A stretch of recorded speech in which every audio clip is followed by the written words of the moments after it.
இதுக்குள்ளே தான் போகணும். வாங்க போகலாம். இது வந்து அதான் கல்யாணம் ஆகாதவங்க வேண்டிப்பாங்கல்ல, அந்த மாதிரி வேண்டிட்டு இது மாதிரி கட்டுறாங்க. கோயிலுக்குள்ளே போயிட்டு வந்தாச்சு, பிரசாதம் வாங்கியாச்சு. குழந்தை பாக்கி வேணுன்றவங்க 11 முறை, அதாவது குளிச்சுட்டு ஈர துணியோட 11 முறை இந்த கோவிலை சுற்றி வராங்க. இப்படி இருந்தால் எப்படி குடிக்க முடியும்? எத்தனை நாள் க்ளீன் பண்ணாமல் இருக்க போகிறேன். இப்போ நம்ம எங்கே வந்திருக்கோம் பார்த்தீங்கன்னா, புட்லூர் கோயிலுக்கு தான் வந்திருக்கோம். ரயில்வே ஸ்டேஷன் இது.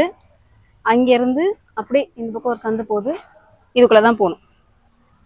வாங்க போகலாம். இப்போ வந்து ரயில்வே கேட் கிட்ட தான், பக்கத்தில் தான் இருக்குது. இந்த சந்து வழியாக தான் போக போகிறோம். கொஞ்சம் பார்த்து வாங்க, கொஞ்சம் மழை டைம்னால சேர் அதிகமாக இருக்குது.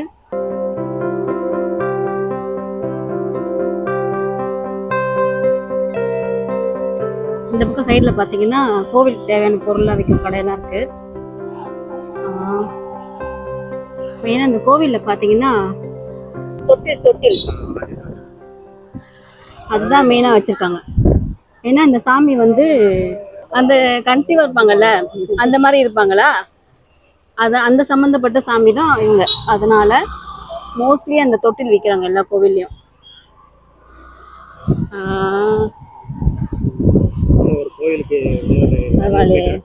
இங்கே கூட பாருங்க. இன்னும் 200 மீட்டர்ல கோவிலுக்கு போக போகிறோம். கிட்ட போயிட்டோம். ஏன்னா இங்க ஒரு மழை பெய்யுது. மழை நினைச்சா மரம்.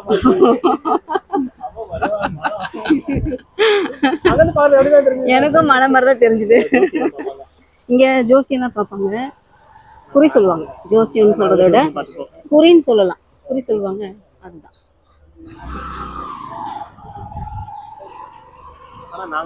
சூப்பரா இருக்குல்ல இடமே.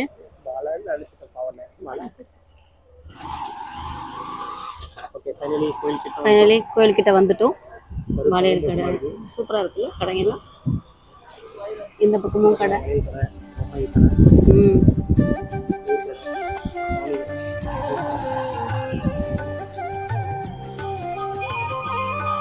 அதே மாதிரி வேப்பம்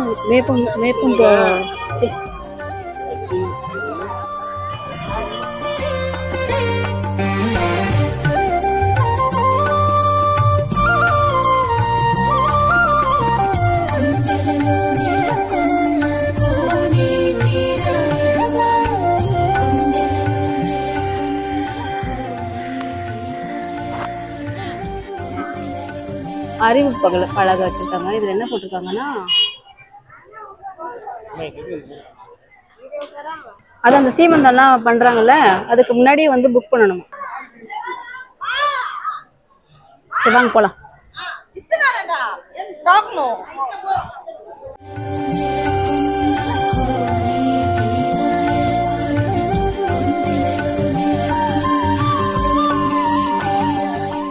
இங்க பாரு, நான் சொன்னல, அதுதான் நான் சொன்னல, வரும்போது பார்த்தோம்ல தொட்டில். போலாமா? கோயில் உள்ள போயிட்டு பார்த்துட்டு வந்துடலாமா? அப்படியே போயிட்டு தரிசனம் எடுக்கலாம். ஓகே. இப்போ வந்து செல்ஃபி ஸ்டிக் இல்லாதனால நான் இப்படி கை யூஸ் பண்ணிக்கிறேன். இப்போ கோயிலுக்குள்ள போக போறோம். போய் தான் இந்த லைன்ல தான் போய் போய் போகிறோம்.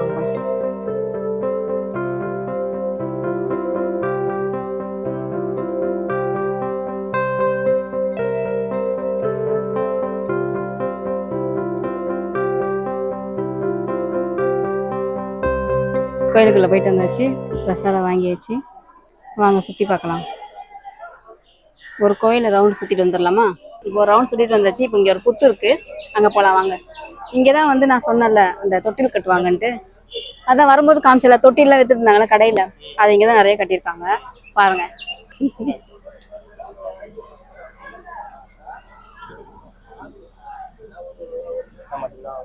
தொடக்கூடாது. குழந்தை இல்லாதவங்க வேண்டிக்கிட்டு கட்டுவாங்க இது மாதிரி. இப்போ நம்ம புத்து கோயில் இருக்க பக்கத்தில், அதுக்கு போகலாம். நான் எங்கே பார்த்து பேசணும்ல, அங்கே புத்து கோயில் இருக்கு, அங்கே போகலாம் வாங்க.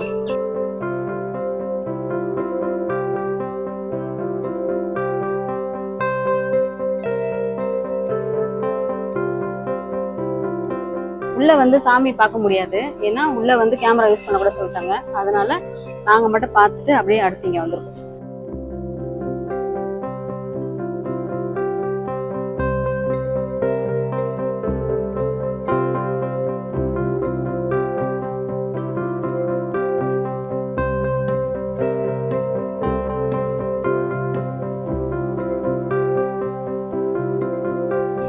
இங்க ஒரு அம்மன் சாமி இருக்காங்க.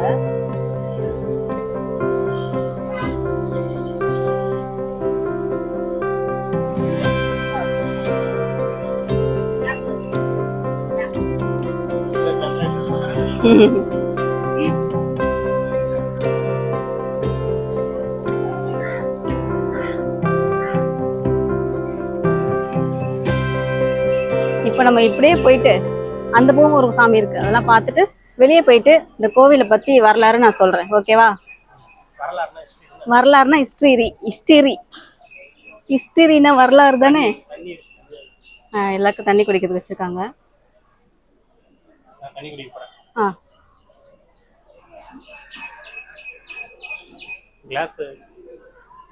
பரவாயில்ல, எப்படி இருந்தாலும் கிளாஸ்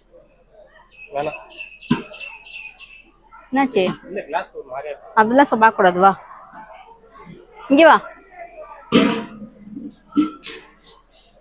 அச்சோ கட்டணும், தண்ணியில டஸ்ட் பாருங்க. இந்த கோவில் நிர்வாகத்துக்கு ஒன்று சொல்லிக்கிறேன், தயவுசெய்து தண்ணியெல்லாம் சுத்தமாக வச்சுக்கோங்க. இப்படி இருந்தால் எப்படி குடிக்க முடியும்? எத்தனை நாள் க்ளீன் பண்ணாமல் இருக்கு பாரு. இப்போ தெரியாமல் எல்லாரும் குழந்தைங்களாம் எடுத்து குடிக்க மாட்டாங்க. இப்போ யார்கிட்ட போய் சொல்றது தெரியலையே. அந்த கப்பு எத்தனை வந்துரு?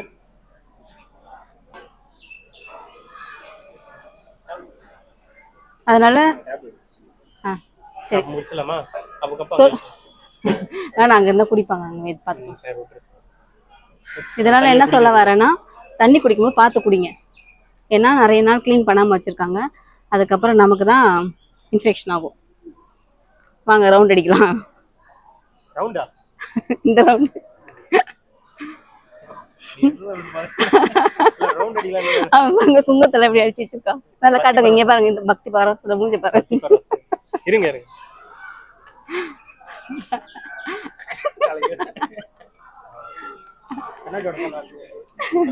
கண்ணாடியோட தான் நான் எப்பவுமே போட்டோ கொடுப்பேன். இப்படி பண்ணு வச்சுக்கோ. இது வந்து அதான் கல்யாணம் ஆகாதவங்க வேண்டிப்பாங்கல்ல, அந்த மாதிரி வேண்டிட்டு இது மாதிரி கட்டுறாங்க. கல்யாணம் ஆகணும் வேண்டுதல் இது மாதிரி வச்சு கட்டிப்பாங்க. ஃபைனலாக நம்ம வந்து உட்காந்துட்டோம். இந்த இடம் பார்த்தீங்கன்னா எல்லாரும் உட்கார்ற மாதிரி வசதியாக கட்டியிருக்காங்க. நல்லா பெருசாக இருக்கு பாருங்க. இங்கே வந்து தங்குவாங்க போல இருக்கு நைட்டில் வந்து, இல்லை தங்கலாம் வந்து ரெஸ்ட் எடுப்பாங்க, ஃபங்க்ஷன் வளகாப்பு பண்ணுறதுலாம் இங்கே. இப்போ இந்த கோவிலை பற்றி ஹிஸ்ட்ரி சொல்ல போகிறேன். ஒரு நாள் வந்து சிவனும் பார்வதியும் இந்த வழியாக மேல்மலையனூருக்கு கோவிலுக்காக போகிறதுக்காக இதுக்கு வந்திருக்காங்க. அந்த டைமில் பார்வதி வந்து கர்ப்பிணியாக இருந்ததாகவும் அவங்க வந்து தண்ணி தாக எடுக்கிறதுன்னு கேட்டிருக்காங்க. அப்போ வந்து சிவன் என்ன பண்ணியிருக்காரு, தண்ணி எடுக்கிறதுக்காக அங்கே ஒரு கூவநர நதி காமிச்சு பார்த்தீங்களா, அங்கே அதை தாண்டி தண்ணி எடுக்க போயிருக்காரு. அந்த டைமில் மழை பெஞ்சனால வெள்ளம் அதிகமாக இருந்தால் சிவன் என்ன பண்ணியிருக்காரு, நம்ம வெள்ளம் நின்றுட்டுக்கப்புறம் போகலாம் அப்படின்னு இருந்திருக்காரு. அதுக்குள்ளே இவங்களுக்கு என்ன ஆச்சு, மயக்கம் வந்து அப்படியே அங்கே படுத்துட்டு இருக்காங்க. படுத்தவொன்னே அவங்க மேலே புற்றா மாதிரி அந்த மண் மூடி இருக்கு. அதுக்கப்புறம் இந்த கோவில் இந்த மாதிரி வந்துச்சுன்னு சொல்கிறாங்க. அதுக்கப்புறம் எல்லாரும் இந்த கோவில் நிறைய பேருக்கு வர ஆரம்பித்தாங்க. அவங்க வேணுனதுலாம் நடக்க ஆரம்பிச்சுது. இங்கே முக்கியமாக பார்த்தீங்கன்னா திருமணத்துக்கும் குழந்தை பாக்கியத்துக்காகவும் அதிகமாக வராங்க. குழந்தை பாக்கியம் வேணுன்றவங்க 11 முறை, அதாவது குளிச்சுட்டு ஈர துணியோட 11 முறை இந்த கோவிலை சுற்றி வராங்க. அதுவும் அந்த வேண்டுதலை வந்து 9 வாரம் கடைபிடிக்கிறாங்க. 9 வாரம் கண்டினியூ பண்ணுறதுக்கு அந்த வாரத்துக்குள்ளே நடக்கும் அப்படின்னு சொல்கிறாங்க. இந்த மாதிரி நிறைய பேருக்கு உண்மையாக நடந்திருக்கு. இந்த கோவில் பார்த்தீங்கன்னா பொதுவாக ஞாயிற்றுக்கிழமை, வெள்ளிக்கிழமை, செவ்வாய்க்கிழமை இந்த 3 நாளில் வந்து காலைல 6:30 மணிலேருந்து நைட் 8 மணி வரைக்கும் இருக்கும். மற்ற நாள்லாம் காலைல 6:30 மணிலேருந்து மதியானம் 1 மணி இருக்கும். அதுக்கப்புறம் திருப்பி 3 மணிலேருந்து நைட் 8 மணிக்கு இருக்குது. இதுதான் எனக்கு தெரிஞ்ச சின்ன வரலாறு. இந்த கோவிலுக்கு நீங்கள் வரதா இருந்தால் சென்னையிலேருந்து திருவள்ளூர் ட்ரெயினில் வந்தீங்கன்னா கரெக்டாக இருக்கும். திருவள்ளூருக்கு முன்னாடி ஸ்டாப்பிங்கில் ஒரு ஸ்டாப்பிங் முன்னாடி இருக்குது புட்லூர். அப்படி இல்லைன்னா மேப் போட்டு பார்த்தீங்கன்னா இந்த கோவிலோட லொக்கேஷன் கரெக்டாக காமிச்சிடும். இந்த புட்லூர் ஸ்டாப்பிங்லேருந்து உள்ளே போகிறதுக்கு 1 கிலோமீட்டர் ஆகும். நடந்தும் போகலாம், ஆட்டோலையும் போகலாம். அப்படி காரில் வரவங்க பைக்கில் வரவங்களாம் மேப் லொக்கேஷனுக்கு பின் பண்ணியிருக்கேன், பார்த்துக்கோங்க. இப்போ நான் கிளம்புற நேரம் வந்தாச்சு. ஒரு வழியாக கோவில் பார்த்து முடிச்சாச்சு.